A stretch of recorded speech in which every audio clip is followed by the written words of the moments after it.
Ukoliko vam je potreban recept za burek bez greške, poslije kojeg nema dalje, ostanite sa mnom i pogledajte način na koji ja pripremam savršen burek.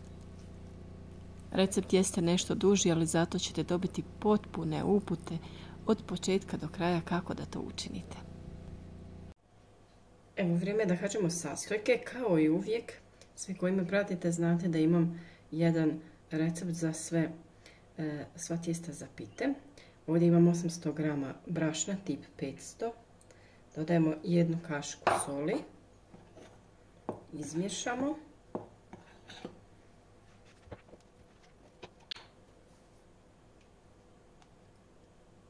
Jednu kašiku ulja i 400 ml tople vode.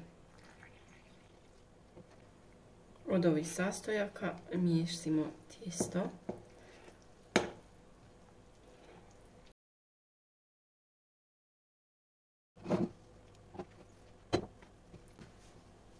Uvijek ponavljam isto, ali bitno je reći da pored ove mjere sastojaka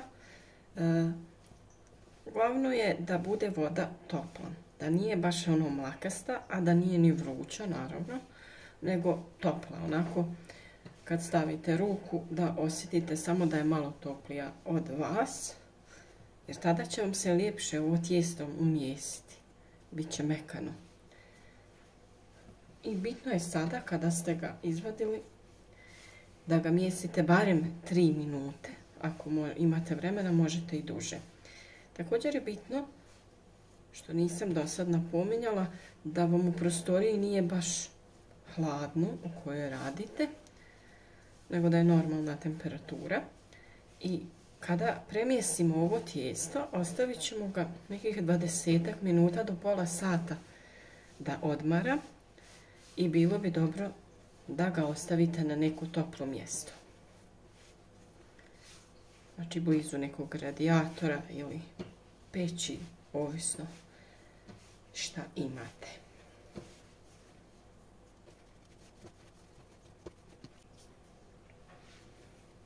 Uglavnom samo lagano sa dlanom pritišćete.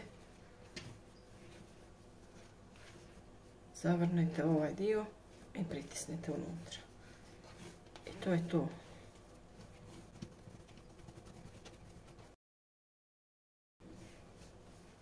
Omjer vode i brašna ide 2:1, znači na kilogram brašna ići će vam 500 ml vode. Tako da se prilagođavate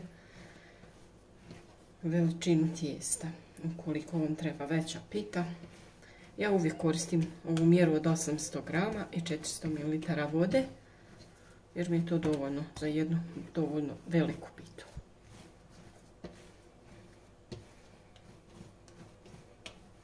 Tepsija u koju je razvijem je 36 veličina.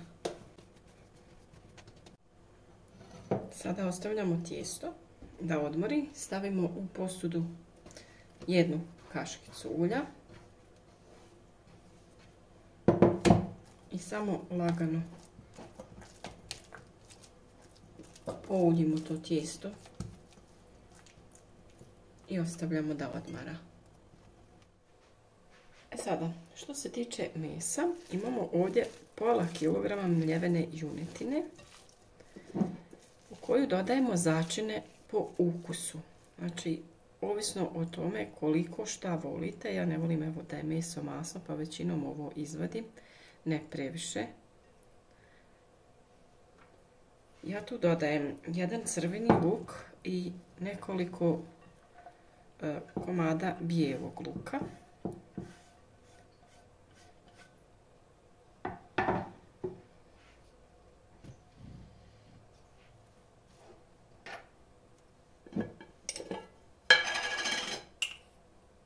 Jednu kaškicu vegete,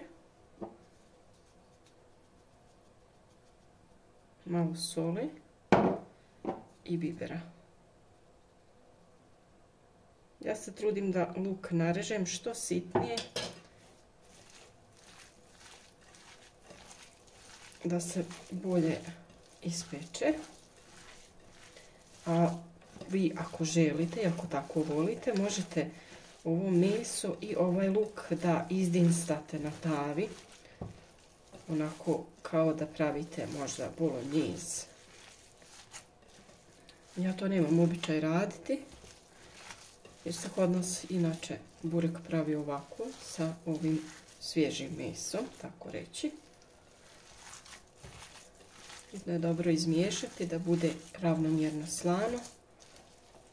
I onda ćemo to ostaviti isto malo da ostoji dok razvijamo pitu. Dodat ćemo i jednu kašku ulja da bi nam se meso bolje razdvajalo dok ga bacamo onako po jufci. Da nam ne budu preveliki komadi jer nam se onda neće lijepo ispeći. Meni je pola kilograma mesa sasvim dovoljno za ovu količinu tijesta, a vi možete staviti ili manje ili više, ovisno o tome koliko želite da vam burek bude bogat mesom. To je to. Kada se radi o masnoći, ja rastopim jednu kašiku ulja, jednu kašiku margarina, jednu kašiku masla i jednu kašiku maslaca. Tako dobijem najbolju masnoću i poseban okus. A vi možete da koristite i samo ulje ili samo maslac, zavisno o tome šta imate i šta vam može poslužiti. Evo, sada je vrijeme da razvijemo našu jušku. Stavljamo brašno.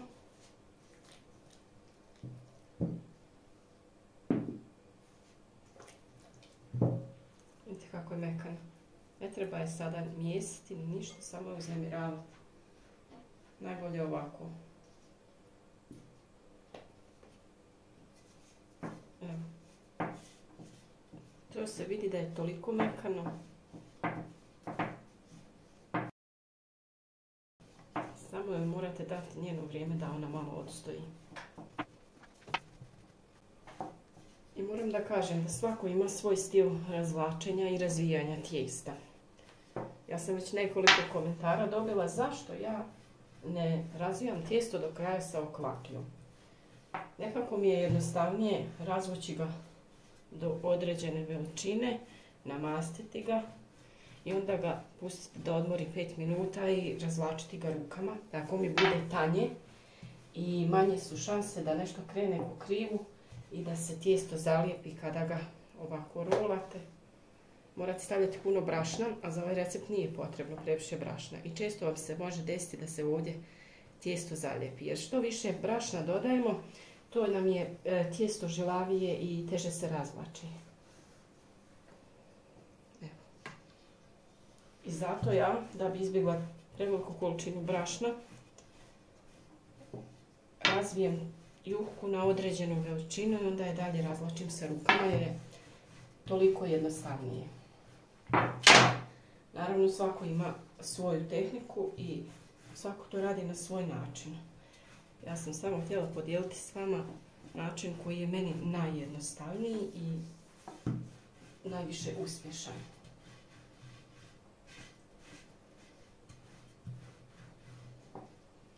Nije svako spretan sa oklagijom da može da razvuče tijesto do kraja baš sa oklagijom. Tako da vam je ovo puno jednostavnija opcija.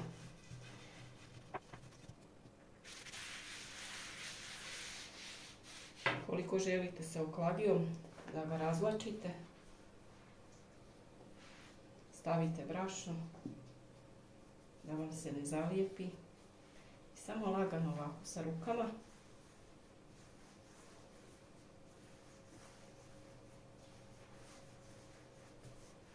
a možete i ovako, ali to jeste malo dugotrajniji proces.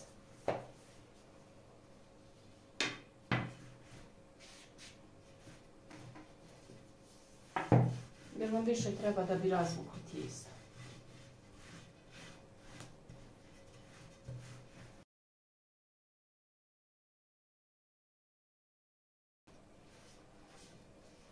I kada ste dovoljno rastanjili ovako na 1 mm, stavimo masnoću i ostavimo 5 do 10 minuta da se malo odmori. se lakše razvlaču u tijestu. Nekad je postojao taj način sa razvijanjem sa oklagijom i svaka nova snaha morala je baš tako razvlačiti pitu, inače ta pita ne bi bila dobra. Ali zašto se mučiti kad postoji ovaj jednostavniji način?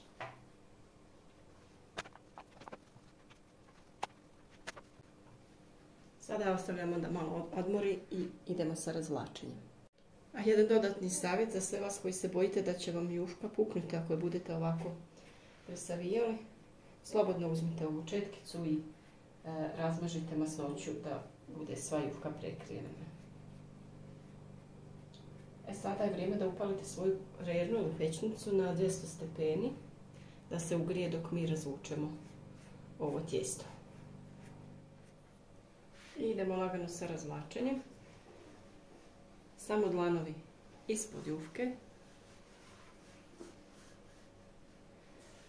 I razvlačimo prvo sredinu, da je rastanjimo, a onda idemo prema krajevima.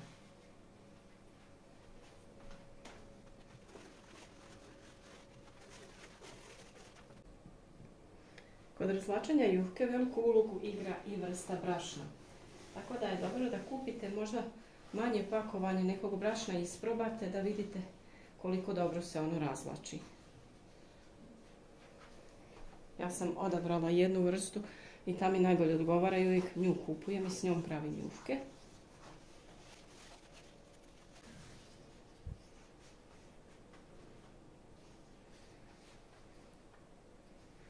Vidite.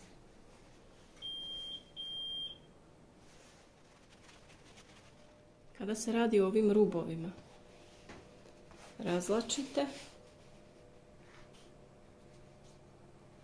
i samo ove krajeve lagano prstima što tanje. Evo vidite. Iako vam pukne negdje, to nije nikakav problem.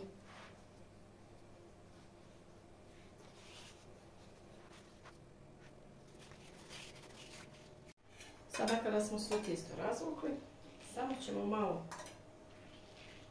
masnoće staviti i krećemo sa redanjem mesa.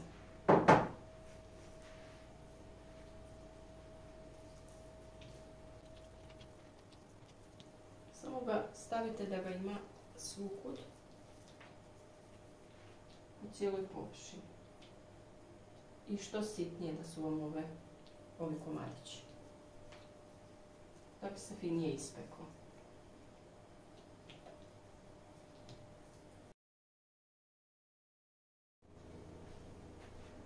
I sada samo lagano sa rukama sa jedne strane prekopite.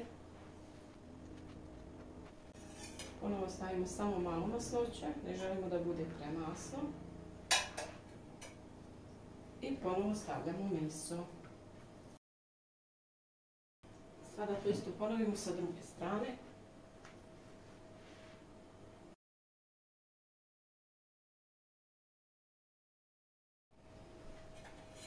Sada lijepo namastimo tepsi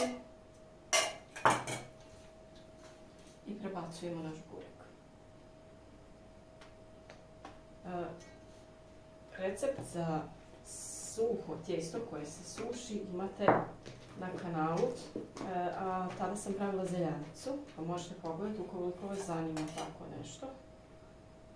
A naravno, ukoliko vam se sviđaju moji recepti, ukoliko su vam bili pomoć, možete zapratiti moj kanal, a na taj način ćete dobivati obavijesti o svim novim receptima. I sada ovaj burek ide da se peče nekih pola sata na 200 stepeni u već zavdijanu rernu.